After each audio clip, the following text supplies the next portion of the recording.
Hi friends, ARV എഡ്യൂക്കേഷൻ്റെ പുതിയൊരു വീഡിയോയിലേക്ക് എല്ലാവർക്കും സ്വാഗതം. ഇന്ന് ഡിസ്കസ് ചെയ്യുന്നത് ബേസിക് ഇലക്ട്രിക്കൽ ആൻഡ് ഇലക്ട്രോണിക്സ് സെക്ഷനിലെ സെമി കണ്ടക്ടർ എന്ന ഒരു ടോപ്പിക്കിൻ്റെ ക്വസ്റ്റ്യൻ ആൻസർ സീരീസാണ്. ഒരു 10 ക്വസ്റ്റ്യൻസ് നമ്മൾ ഇവിടെ ഡിസ്കസ് ചെയ്യുന്നുണ്ട്. First question, the width of depletion layer of A PN junction. Options: decreases with light doping, increases with heavy doping, is independent of applied voltage, is increased under reverse bias. നമുക്കറിയാം, ഒരു PN ജംഗ്ഷൻ്റെ depletion ലെയറിൻ്റെ വിട്ട് എങ്ങനെയായിരിക്കും? Reverse bias കൂടുന്നതിനനുസരിച്ച് increase ചെയ്യും, reverse bias കുറയുന്നതിനനുസരിച്ച് decrease ചെയ്യും. അപ്പോൾ ആൻസർ എന്ന് പറയുന്നത് is increased under reverse bias. Second question, leakage current of a semiconductor diode is caused by. Leakage current, ഒരു സെമി കണ്ടക്ടർ ഡയോഡിലെ ലീക്കേജ് കറണ്ട് എന്ത് കാരണമാണ് ഉണ്ടാകുന്നത്? Chemical energy, barrier voltage, heat energy, doping impurity. Leakage current എന്ന് പറയുമ്പോഴേ ഓർക്കണം അത് temperature ആയിരിക്കും. അപ്പം ടെമ്പറേച്ചർ എന്ന് പറയുന്നതുമായി ബന്ധപ്പെട്ട് ഇവിടെ കിടക്കുന്നത് ഹീറ്റ് എനർജിയാണ്. Answer heat energy. Avalanche breakdown is primarily dependent on the phenomenon of.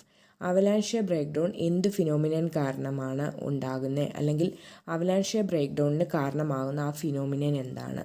Collision, doping, ionization, recombination. Avalanche breakdown എന്ന് പറയുന്നത് due to collision. Avalanche breakdown is due to collision ആണ്. Avalanche breakdown നമുക്കറിയാം greater than 5 volt ആണെങ്കിലാണ് avalanche breakdown നടക്കുന്നത്. അതേ സ്ഥാനത്ത് zener breakdown ആണെങ്കിൽ less than 5 volt ആണ് സെനർ ബ്രേക്ക് ഡൗൺ നടക്കുന്നത്. Fourth question, the turn on voltage of a germanium junction diode is nearly. Germanium junction ഡയോഡിൻ്റെ turn on voltage 0.3 volt ആണ്. 0.7 volt എന്ന് പറയുന്നത് സിലിക്കൻ്റെ ടേൺ ഓൺ വോൾട്ടേജ് ആണ്. 0.7 for silicon and 0.3 for germanium. ഇത് രണ്ടും ഒരുപാട് പ്രാവശ്യം PSC റിപ്പീറ്റഡ് ആയിട്ട് ചോദിച്ചിട്ടുള്ള ക്വസ്റ്റ്യൻ ആണ്. അത് ഇമ്പോർട്ടൻ്റ് ആയിട്ട് ഓർത്ത് വയ്ക്കുക. Without A DC source clipper acts like A. ഒരു DC സോഴ്സ് ഇല്ലാതെ ക്ലിപ്പർ എന്തായിട്ടായിരിക്കും ആക്ട് ചെയ്യുന്നത്? ക്ലിപ്പർ എന്ന് പറഞ്ഞാൽ നമുക്കറിയാം, ഒരു റെസിസ്റ്റർ കാണും, പിന്നെ ഒരു ഡയോഡ് കാണും, പിന്നെ നമുക്കറിയാം ഒരു DC സോഴ്സ് കാണും. പിന്നെ ഇവിടെ ഇങ്ങനെ നമ്മൾ AC സിഗ്നൽ കൊടുക്കുന്നു, അല്ലെങ്കിൽ ഇൻപുട്ട് സിഗ്നൽ കൊടുക്കുന്നു ഇവിടെ. അപ്പം ഈ ഇൻപുട്ട് സിഗ്നലിനെ നമുക്കറിയാം ഇവിടുത്തെ ഈ ഒരു DC സോഴ്സിൻ്റെ ഒക്കെ അനുസരിച്ചായിരിക്കും ക്ലിപ്പിംഗ് ആക്ഷൻ നടക്കുന്നത്. അതൊക്കെ നമുക്കറിയാം. അപ്പം ക്ലിപ്പർ എന്ന് പറയാൻ നമുക്കറിയാം ഒരു ഡയോഡും കാണും, ഒരു DC സോഴ്സും കാണും. അപ്പോൾ ഈ DC സോഴ്സ് ഇല്ലെങ്കിൽ, ഈ ക്ലിപ്പർ എന്ന് പറയുന്ന സർക്യൂട്ട് എന്തായിട്ട് ആക്ട് ചെയ്യും എന്നാണ് ചോദിച്ചിരിക്കുന്നത്. ക്ലിപ്പർ എന്ന് പറയുന്ന DC സോഴ്സ് ഇല്ലെങ്കിൽ അവിടെ ഒരു ഡയോഡേ വരത്തുള്ളൂ. അപ്പം ഡയോഡ് വന്നു കഴിയുമ്പം അതൊരു റെക്ടിഫയർ ആയിട്ടാണ് ആക്ട് ചെയ്യുന്നത്. Sixth question, the primary function of a clamper circuit is to.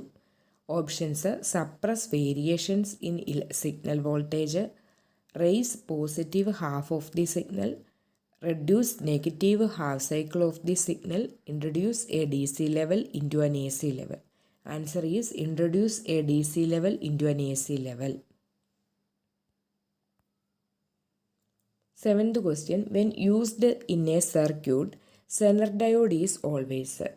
Zener diode സർക്യൂട്ടിൽ യൂസ് ചെയ്യുമ്പോൾ എപ്പോഴും എങ്ങനെയായിരിക്കണം കണക്ട് ചെയ്യുന്നത് എന്നാണ് ചോദിച്ചിരിക്കുന്നത്. Reverse bias, connected in series, troubled by overheating, forward bias. എങ്ങനെയായിരിക്കണം? സെനർ ഡയോഡ് എന്ന് പറയുന്നത് എപ്പോഴും സെനറിൻ്റെ സർക്യൂട്ട് തന്നെ നമുക്കറിയാം എപ്പോഴും അത് റിവേഴ്സ് ബയാസാണ് സർക്യൂട്ടിൽ കണക്ട് ചെയ്യുന്നത്. സെനർ ഡയോഡ് ആക്ടേഴ്സ് എങ്ങനെയാണ്? റിവേഴ്സ് ബയാസായിട്ടാണ് സർക്യൂട്ടിൽ കണക്ട് ചെയ്യുന്നത്. അത് എന്തായിട്ട് ആക്ട് ചെയ്യും? ഒരു വോൾട്ടേജ് റെഗുലേറ്ററായിട്ട് ആക്ട് ചെയ്യും. Eighth question, the colour of light emitted by an LED depends on. LED-യിൽ നിന്ന് എമിറ്റ് ചെയ്യുന്ന ആ ഒരു ലൈറ്റിൻ്റെ കളർ എന്തിനെ ഡിപ്പെൻഡ് ചെയ്യുന്നു? Options: its forward bias, its reverse bias, the amount of forward current, the type of semiconductor material used. LED നമ്മൾ use ചെയ്യുന്ന ആ ഒരു സെമി കണ്ടക്ടർ മെറ്റീരിയലിനെ ഡിപ്പെൻഡ് ചെയ്തിരിക്കും അതിൻ്റെ colour. Semiconductor material different ആകുന്നതിനനുസരിച്ച് കളർ ചേഞ്ചസും ഉണ്ടാകും. അപ്പം colour of LED light emitted by an LED എന്ന് പറയുന്നത് എന്തിനെ ഡിപ്പെൻഡ് ചെയ്യും? The type of semiconductor material used. A semiconductor has dash വാലൻസ് electron. Semi conductor ആണെങ്കിൽ എത്ര വാലൻസ് ഇലക്ട്രോൺ ആണ് വരുന്നത്? 4 വാലൻസ് ഇലക്ട്രോൺ ആണ് വരുന്നത്. അതായത് കണ്ടക്ടറും അല്ല ഇൻസുലേറ്ററും അല്ല, അതിൻ്റെ ഒരു മിഡിലിൽ നിൽക്കും. അപ്പോൾ കണ്ടക്ടറായിട്ട് ആക്ട് ചെയ്യാനും ഇൻസുലേറ്ററായിട്ട് ആക്ട് ചെയ്യാനും ഒരേപോലെ ടെൻഡൻസി കാണിക്കുന്നതാണ് semiconductor. In a regulator change in load current produces change in dash. അതായത് സെനർ റെഗുലേറ്ററിൽ change in load current change ആകുന്നു എങ്കിൽ അവിടെ എന്താണ് സെനർ കറണ്ടിലാണോ ചേഞ്ച് സംഭവിക്കുന്നത്, സെനർ വോൾട്ടേജിലാണോ, അതോ ഇതിൽ രണ്ടിലും സംഭവിക്കുമോ, അതോ ഇതിലൊന്നിലും സംഭവിക്കത്തില്ല, നൺ ഓഫ് ദീസ് എബോവ്, ഇതിലേതാണ് വരുന്നത്?